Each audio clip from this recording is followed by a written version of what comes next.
E muitos perguntavam, cara, como é que vocês conseguiram ganhar esse prêmio em 2020, né? O UAU também em 2020, e aí depois que a gente ganhou em 2021, aí perguntar de novo, como é que vocês conseguiram ganhar 2 vezes seguidas, né? Acho que assim, o primeiro passo, cara, é você ter um relacionamento, né, com o seu cliente, né? Não ficar só, não se limitar só à questão técnica contratual, né? Você olhar o seu cliente como um parceiro estratégico. Eu falo isso porque hoje eu tive uma reunião, né, com uma lead que se tornou cliente, onde a gente teve uma conversa tão gostosa, cara, assim, tão interessante, que o olho dela brilhou, né? Ela é uma arquiteta, né? Ela falou pra mim, foi engraçado. A primeira coisa que eu fiz, eu primeiro queria entender a dor dela. Por que que ela já era de uma outra contabilidade, né? A gente vai fazer essa migração e eu perguntei, qual é a sua dor hoje? Por que que hoje você está buscando um serviço de contabilidade, né? Por que que você não está sendo bem atendida? O que está acontecendo? E a primeira coisa que ela me falou, empreender era o meu sonho. Então eu falei, caraca, tipo, ela já começou falando isso. Meu sonho era ter uma empresa. Eu achava sensacional empreender. Só que aí eu abri a minha empresa e a experiência que eu tive foi muito negativa, porque a pessoa que me atendia era minha amiga, mas ela só me colocava medo, me colocava pressão. Tudo que eu tentava fazer, ela falava que estava errado.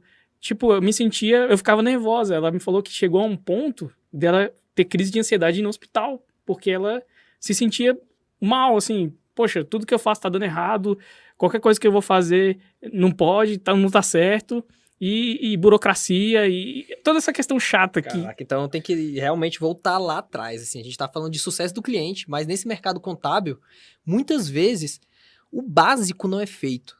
Exatamente. Então, assim, a premissa é a seguinte, você tem que cumprir o que foi prometido. Então, o contador, ele tem que resolver o problema do empresário. Essa parte burocrática, parte fiscal, parte tributária, tudo isso, o contador tem que resolver. Então, olha assim como a gente está tão atrasado em muitos setores, que o que acontece? Que nem o básico é feito. Quando eu me tornei sócio da Roda, eu falei, cara, tipo assim, só em fazer o básico, você já tá anos-luz à frente. Então, verdade. essa cliente, ela tava decepcionada, não era nem porque... A gente não tá nem falando de over-delivery, de, sei lá, nesse momento, né, de uma empresa de contabilidade que está entregando muito mais do que o cliente espera. E, assim, as pessoas às vezes pensam que, não, o sucesso do cliente é você, cara, ter um departamento, ter um diretor, mas isso vai gerar, como você falou, né, pô, vai gerar despesa pra gente. Não, cara. É disso que o Augusto vai falar agora.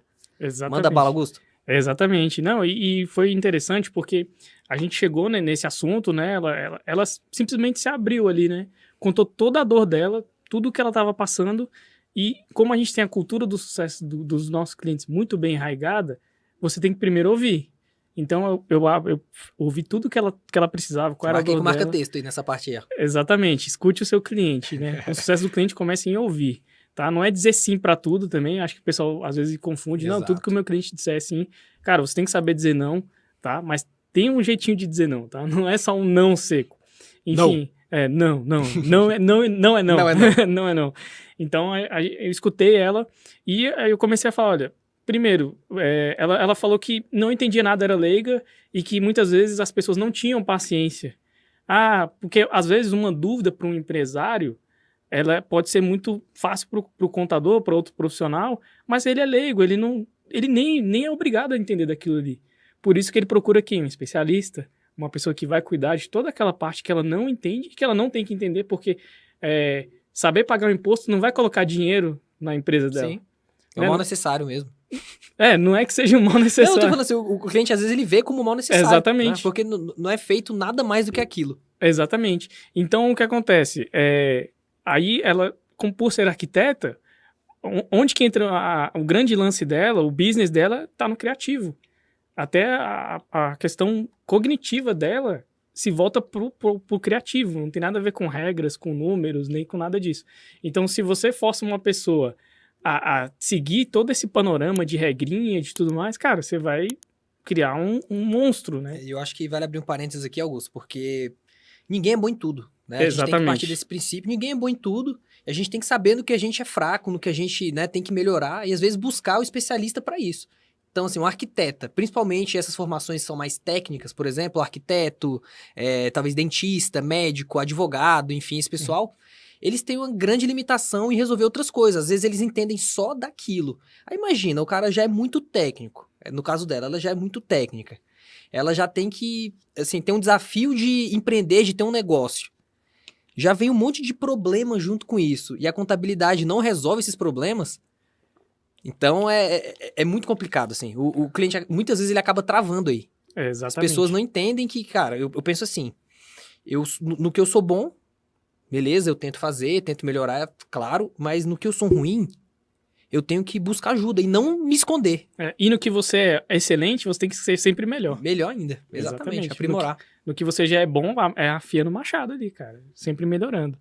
E, assim, nessa conversa, que pra mim foi sensacional, aí eu escutei todas as dores dela e falei, olha, realmente você não tem que se preocupar com essa burocracia, você tem que buscar um parceiro estratégico, você tem que pensar no sucesso da sua empresa, né? E o sucesso do cliente entra nisso também, na realização do cliente, mas também na plenitude que ele vai ter do que você oferece para ele. Por exemplo, se eu ofereço um suporte de contabilidade, esse cliente ele tem que pegar tudo aquilo que eu ofereço para ele, extrair ao máximo para fazer diferença no negócio dele. Aí eu consegui o sucesso. E também, por exemplo, às vezes o cliente ele tem uma certa demanda que não está na minha competência, ou eu não sou especialista, eu ainda não sou bom, ou eu não tenho braço ainda. O que eu tenho que fazer? Eu vou dizer não? Não, eu não faço. Não é comigo. Eu posso dizer, olha, a gente não atende essa sua demanda no momento, mas eu posso ir atrás de um parceiro, eu posso ir atrás de uma solução. Vamos junto? Isso faz a diferença. O cliente, pô, o cara se preocupa comigo. Exatamente. Aí a gente volta lá no nosso propósito, né? Por exemplo, a Roder Contabilidade. Qual que é o propósito da Roder? É o mesmo do Conta Azul que a gente falou, que é incentivar o empreendedorismo brasileiro, né, através do empresário, empoderando o empresário, dando mais suporte para ele, gerando mais emprego, gerando mais faturamento. Então, assim, esse é o nosso objetivo. Então, assim, a gente tem esse objetivo e a nossa ferramenta é a contabilidade. Exatamente. Então, assim, por que não oferecer essas soluções para ele? O que é o sucesso do nosso cliente? O que é o sucesso do empresário? Exatamente. Né? Aí, é isso, não é a contabilidade em si. Às vezes é resolver uma dor que ele tem, ou então às vezes aumentar o faturamento, gerar mais empregos. A contabilidade é o crescer, meio. expandir, exatamente. Vai ser o então, meio. assim, a gente acabou se tornando um hub de soluções mesmo. Exatamente. E quando, se você é um prestador de serviço, como nós contadores, podem ter outros serviços, né? Você pode ter o advogado, você pode ter o corretor daquela empresa. Se você olha para o seu cliente como, igual o Caio falou, um hub, cara, isso muda o negócio, muda a sua cabeça, né? Por exemplo, eu até trouxe isso na mesa, né, na conversa. Se você precisar de um sistema de ponto eletrônico, uma coisa corriqueira, a gente vai atrás de parceiro, valida, sempre procura os melhores para que quando o cliente chegar, ele não precisa ficar quebrando a cabeça, poxa, agora eu tenho que ir atrás de uma folha de ponto, que isso foi um dos pontos, né, que essa cliente trouxe. Não precisa se preocupar. A gente já tem aqui um parceiro para te ajudar. Não temos ainda, vamos procurar. Exatamente. Se a gente não tem, a gente procura. A gente Cara, procura. quantas vezes a gente já não solucionou o problema do cliente de, sei lá, eu tenho um problema aqui em franquias, eu penso em franquias, a gente indica a Y. Eu tô precisando de uma agência de publicidade diferente, a gente indica a Pilgrim. Eu tô precisando de, por exemplo, BPO para restaurante, a gente indica a Voxel. Então, assim, a gente corre atrás para resolver o problema do cliente. Exatamente. Independente se tá na nossa alçada ou não.